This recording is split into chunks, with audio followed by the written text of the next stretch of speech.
Welcome to the last episode of the year for the Cloud Security Podcast by Google. Thanks for joining us today. Your hosts here as ever are myself, Tim Peacock, the Senior PM for Threat Detection, now at Chronicle, and Anton Chuvakin, a Reformed Analyst and Senior Staff in Google Cloud's Office of the CISO. You can find and subscribe to this podcast wherever you get your podcasts, as well as at our website, cloud.google.com/podcasts. If you enjoy our content and want it delivered to you piping hot every Monday, please do hit that subscribe button. You can follow the show, argue with your hosts, and the rest of the Cloud Security Podcast listeners, not on Twitter, not on LinkedIn, but special announcement teaser for the end of the year. We've joined the Cloud Security community page. We have our own dedicated discussion section. You can come argue with Anton and myself over the internet in a forum and the rest of the listeners. We're really, really looking forward to the discussion, especially around today's episode, because Anton, who do we have today?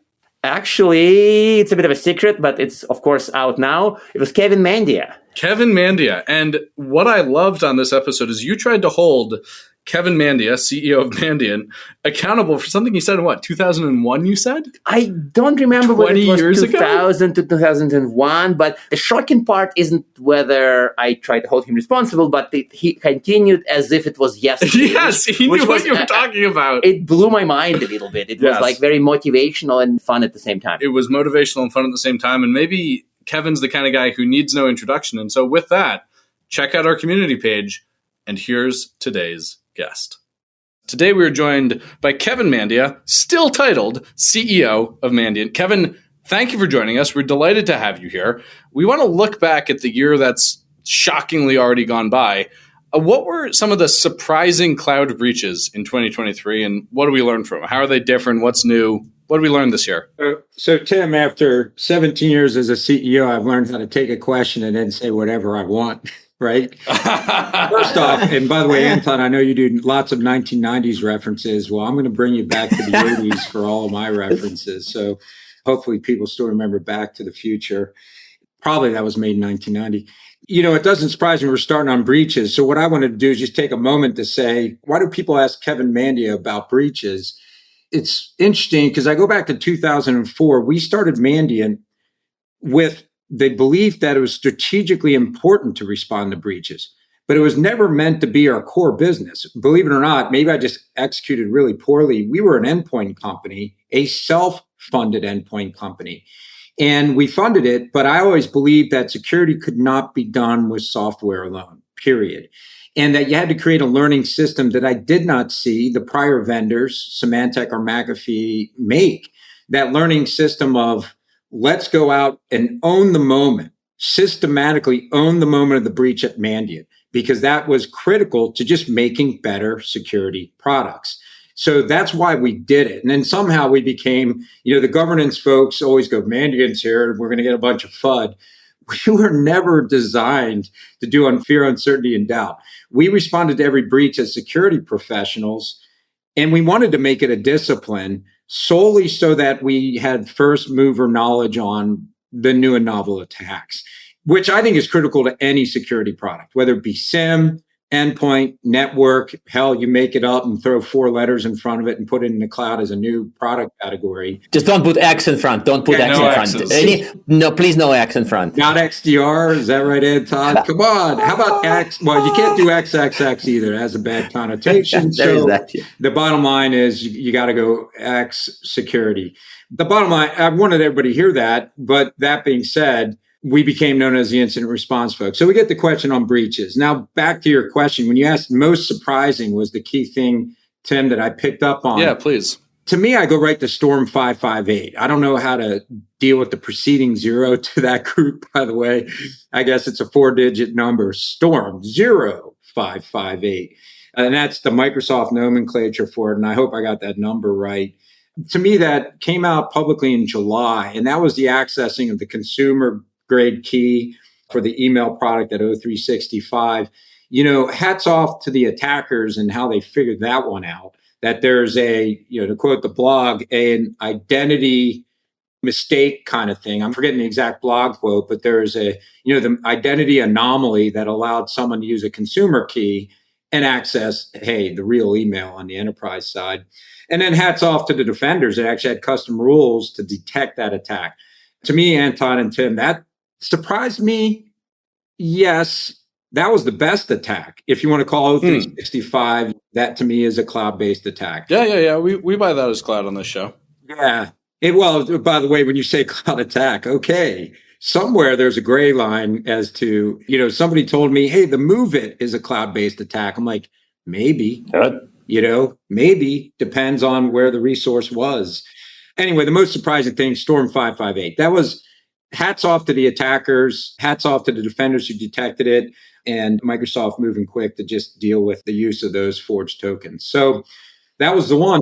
And if you look at that, what to you stands out as that being especially different? What should we learn from that? What's the key takeaway? The key takeaway, or a few takeaways. Yeah, first off, I've heard a lot of different ways on, so how did the adversary get that attack done? And one of the things I've heard, and maybe it's true, maybe it's not true, is that they were able to dump memory on a developer's machine to get the token that they needed, meaning the threat actor targeted an engineer and got the token by dumping memory. Let's say that's true. Well, now you need memory that masks tokens, or something like that, or something that's safer for your cloud-based environments. And so that's one thing you could take away. But it's always a great reminder when you see an attack like that, make no mistake, I don't blame vendors for those attacks working. Yeah. I recognize it's a good lesson for all of us to see the efforts made and the R&D and innovation done by the offensive side, because they tend to impress you in time. And I do believe, at this point you ask the question and everyone listening is like, so what was the question? But I do believe it's a good thing for all security professionals to have one incident they personally were impacted by, they need to respond to, that is by a high order adversary. And you go, wow, that was creative. That was pretty good. Yep. That wakes you up. But wait, so this is a classic story that's occasionally a very hard fight, because when somebody gets breached, there's this chorus of little peanuts who scream, what a bunch of losers, they got hacked. Yeah, exactly. But I sometimes point out that, hey, can't you imagine a case where a defender was really good, but the attacker was just a little better? And to me, that's this case when the defender was good, but the attacker was just better. Well, and I think the advantage does go to the attacker, right, Anton? I mean, every defender's got to show up on Patch Tuesday or whatever day you got to patch something and find all your installs of every vulnerable app. We're prone to human error operationally. That's simple. And an attacker, a lot of times they're successful due to some of the mistakes we make or some of the times where employees are just absent from work. Whatever it may be, advantage goes to the offense. Yeah, so this is appropriately depressing take. Sorry. Go ahead. Yeah, no, it actually makes sense. I think that we do need this golden depressing thread. Otherwise, we may lose our security professional cards if we are too positive, right, Tim? Because I hope that's not how that works. I think, Anton, the threat never goes away. Like people always say, well, I mean, to take that through, there's always been crime. And right now, the best way to monetize, probably the safest way to monetize any crime is be 10,000 miles away from where you commit it, extort people. You have a somewhat pseudo-anonymous or anonymous currency in Bitcoin. And that's a great deal for folks that are like-minded to do that. And you're never going to get rid of espionage. And I always think you wrote a book, I believe, called Cyber Warrior years ago, right? Security Warrior, yes. Yeah. So wherever there's conflict, even ideological conflict, you're going to have in command and control, you're going to have a cyber warrior showing up. So there's always going to be an offense in cyber. We can push it to get better all the time. And then I often wonder if we push it too far, Anton, do we start having personnel security challenges? If you can't bring it from 10,000 miles away and it just became easier to send people to get jobs, our massive international workforce, we're going to have to start doing better personnel security. So it'll never end, but that's okay. And listeners, what's fun, and this is a sneak preview for coming in the next season, we had a whole conversation and a whole episode coming about the intersection of cybersecurity and state security coming next year. Yeah, that part. So let's switch to cloud. This one. Back to cloud. Well, back to cloud for a moment. Yes, but I think that I'm already excited about the cyber intersections episode, so to say. So the next question is kind of the who question. And I've met enough people who do more like security in the trenches who say we don't care about the who. We just care about like stopping the attacker, detecting. But in case of, we can afford caring about who, right? And we often care about the actors and who they are. So as far as clouds, compromises of things in the cloud infrastructure, do we see any difference in who is going after these environments? I don't think this breach you described required a separate team on the offense side. I think it must have been the same people who compromise, Active Directory on-prem or something. Or is it not? Are these different people? Are these different threat actors who go after cloud? So that's a good question. I think against O365, you do get the cream of the crop. You're going to get state sponsored. And I think in Workspace too, because that's where our communications are. That's where critical data is. If you're a diplomat and you want to know someone's position before you go in and negotiate, you're going to go after O365 and email. You're going to go after Workspace and email. So take those off the table. What about cloud infrastructure and just in general cloud? Who's coming after that? I would agree with you, by the way. I never cared about who was attacking us early in my career. I'm talking 96, 97. I always felt like if somebody walked up on the street and started punching you in the face, Tim, you wouldn't be like blocking punches going, "Who are you?" You would do something about it. However, replace the who with risk. It allows us to show up and help a customer by saying, "Oh, that's this group. Here's the zone of probable outcomes day." It allows you to maybe during those 3 or 4 days of the fog of war, if it lasts that long, because there's always a little bit of a fog of war at the beginning of an incident, allows you to assess risk much faster, and the playbooks can be tailored to that group. So that's why who matters. I think there's a lot more commodity stuff outside of O365 in the data. I feel like in the cloud, it is different than hacking on-prem. And I feel like I almost went this way, Anton. If somebody came to our red teams and said, "Hey, hack cloud," we would just go to Bitbucket and GitHub and look for access keys. I mean, that's the first thing we do is look for exposed credentials.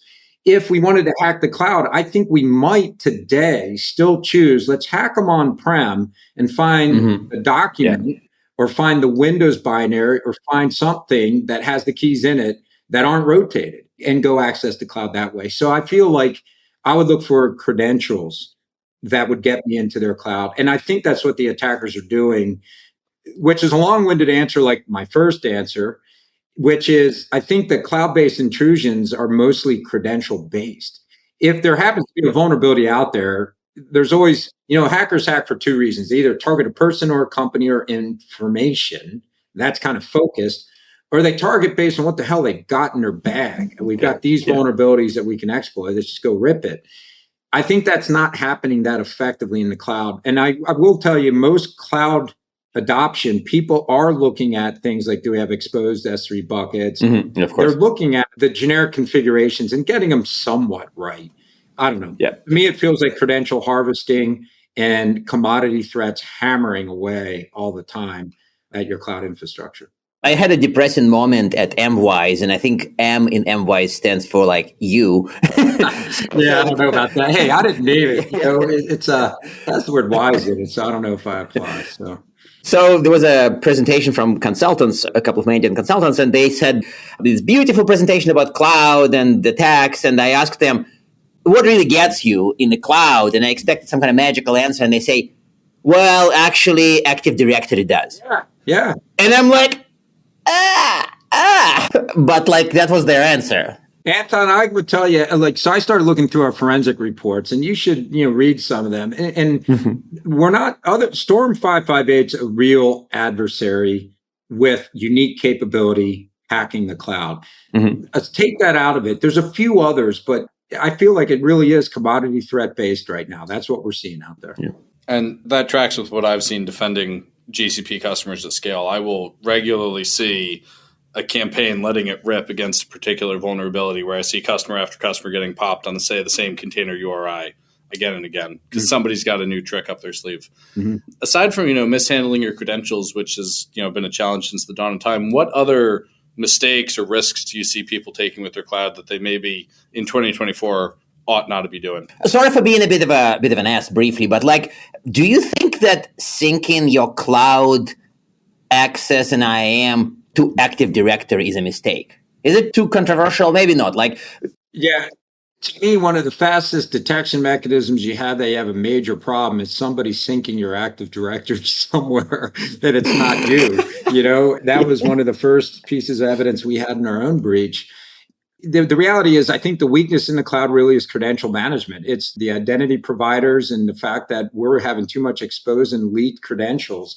And what stinks is if somebody told me, hey, Mandia, you're in charge of making sure our cloud's secure, I would do the most boring security 101 stuff ever known to man. I'd be like, well, we need to rotate more frequently. We need to have a key not work on 5,000 instances, but one key per one instance. Tough break, guys, least privilege, And that is such boring stuff that people are falling asleep listening to our podcast. And you guys make these things fun. We try. I wish I could give you something, but it really is least privilege, reduction of account access bloat.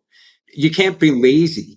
And that's the reality. And so you got to start aggressive. And it's hard to retrofit when you started your cloud provisioning lazily, quite frankly. That is for sure true. Yeah. If you want to be exciting about that, you can talk about all the cool AI and IAM recommender and policy intelligence. You're going to drink if you say AI.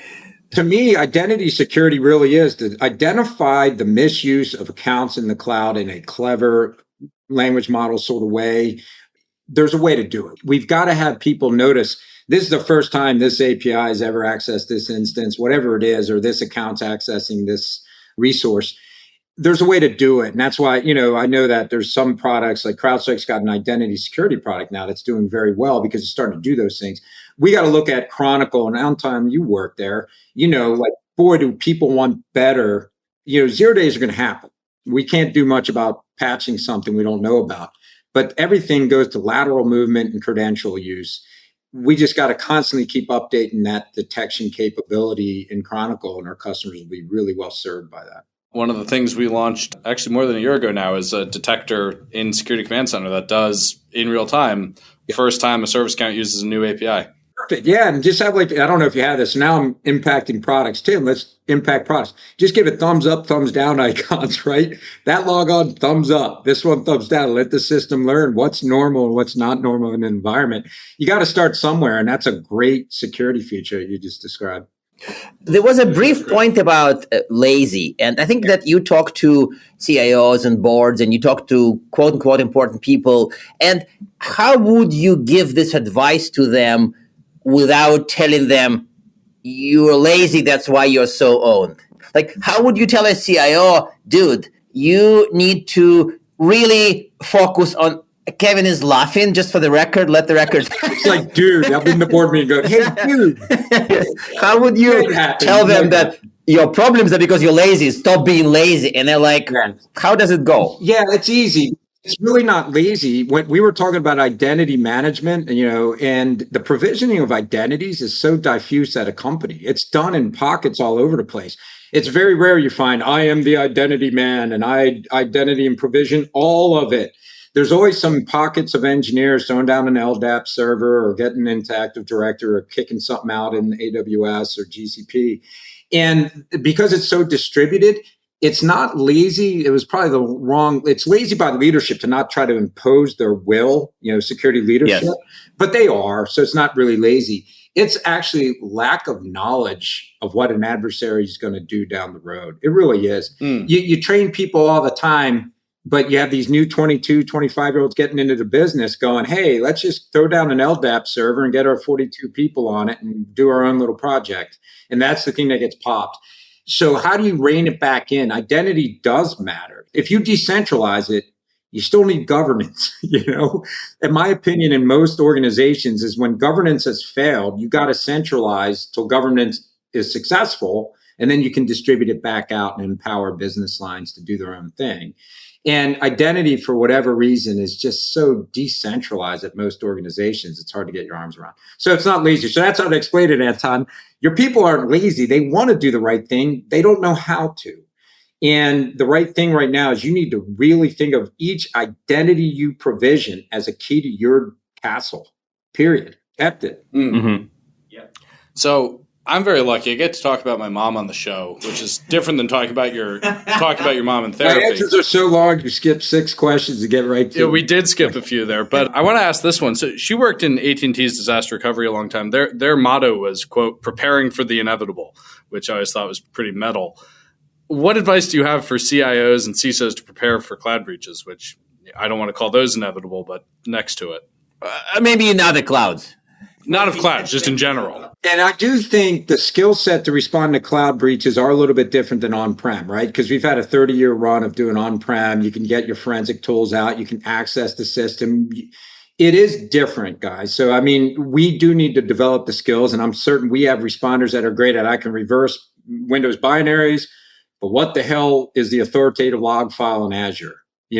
That's going to happen. And by the way, we may still be asking that question because there's a lot of different log files, a lot of SaaS-based programs.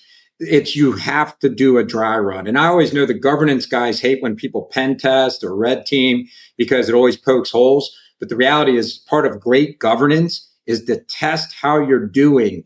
In my opinion, nothing provides more value than actively simulating or doing a purple team on your cloud-based resources and see how you do. It provides unvarnished truth. Most folks, the first time they respond to cloud, are not going to be good at forensics, will not understand how to access the log files. You may have to go to your identity provider logs. You may have to go to 3 of the 4 Azure log files. You may have to get some O365 stuff. It's different. Guard duty logs, they'll get there fast, but how do you get the data? What does it mean? What do attackers do? And then again, I think a lot of it is you're looking for a lot of times valid credentials, and the misuse of them is the needle in the haystack kind of stuff where you just need a ton of data and you got to start processing. Here's the invalid use of these accounts or this API key to access things, to access data. So long story made short, test, simulate. It's great advice. Have a 2-hour dry run with your executives. And during that dry run, you actually should simulate something that really matters. And boy, I could talk about this the whole time because you should simulate loss of cloud resources. Can you operate your business without it?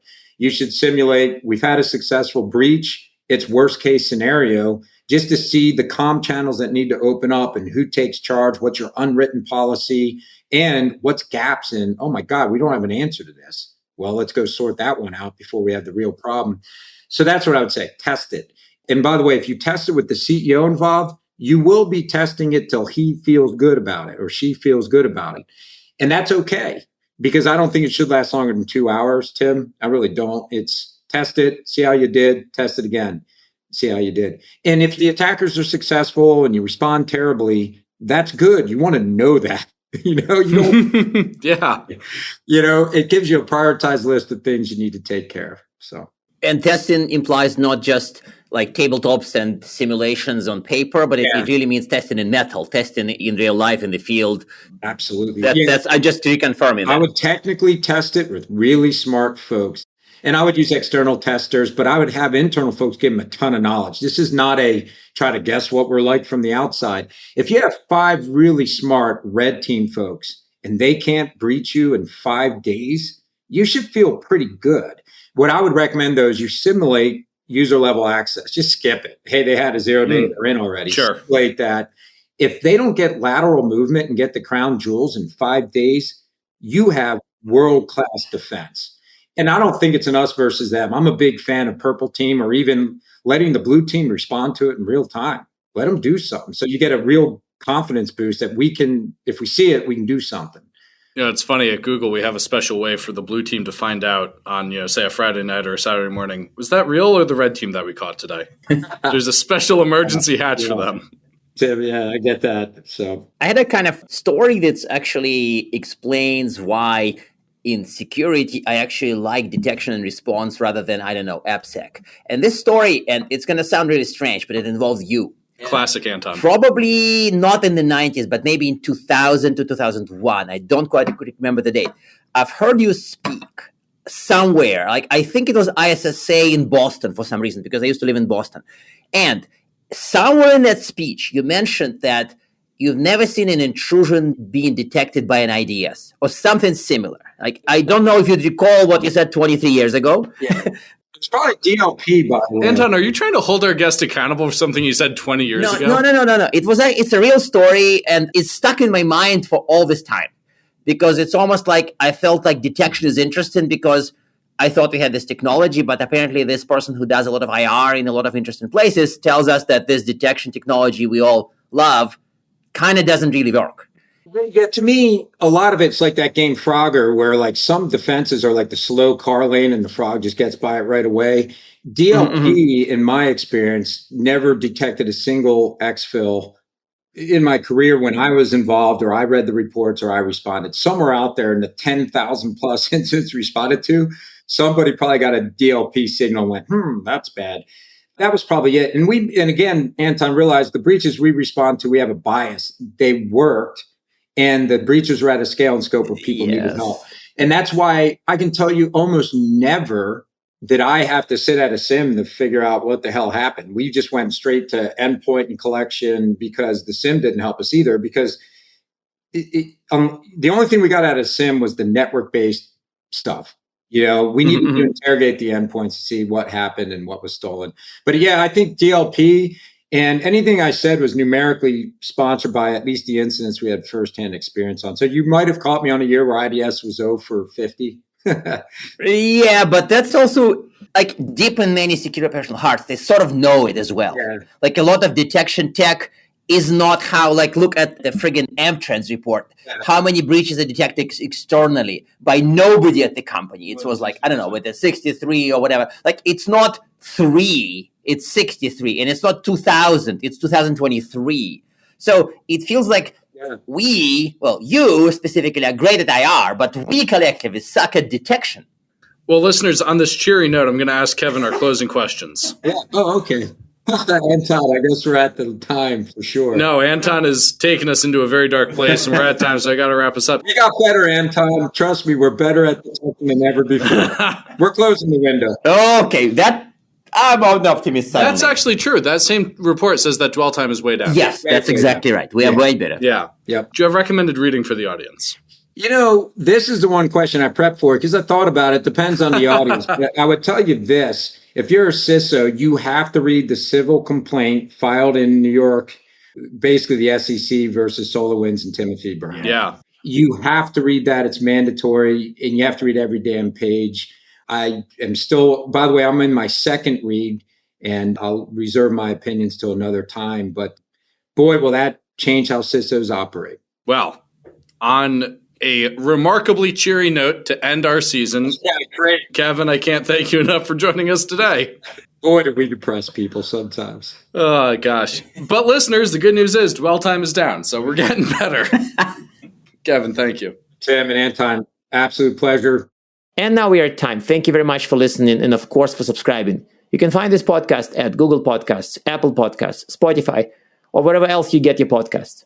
Also, you can find us at our website, cloud.withgoogle.com/cloudsecurity/podcast.